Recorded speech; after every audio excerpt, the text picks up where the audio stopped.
பாருங்க, அவர்கள் தேவனை அறிந்திருக்கிறோம் என்று என்ன பண்றாங்க? வாயினால என்ன பண்றாங்க? அறிக்கை பண்ணுகிறாங்க. நாங்க தேவனை அறிஞ்சவங்க. நீ என்ன பெரிய ஆளா?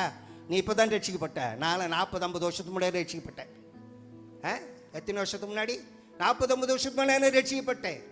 அது வாயினால நான் தேவனை அறிந்தவன் சொல்லிட்டு வாயினால என்ன பண்றான்? அறிக்கை பண்ணுகிறாங்க. கிரியைகளினாலோ அவர்களை மறுதலிக்கிறார்கள். ஆமா, கிரியைகளிலோ கிரியை. ஆண்டவர் என்ன பண்றாருங்க?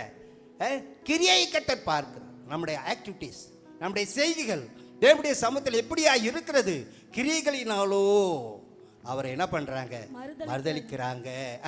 அவர்கள் அருவருக்கப்படத்தக்கவர்களாகவும் கீழ்ப்படியாதவர்களாகவும். பாருங்க, அவர்கள் அருவருக்கப்படத்தக்கவர்களாயும் கீழ்ப்படியாதவர்களாயும் எந்த நற்கிரியம் செய்ய ஆகாதவருமாய் இருக்கிறார்கள். எந்த நற்கிரியம் செய்ய என்ன பண்ணல? அவங்க ஆகாதவர்களாய்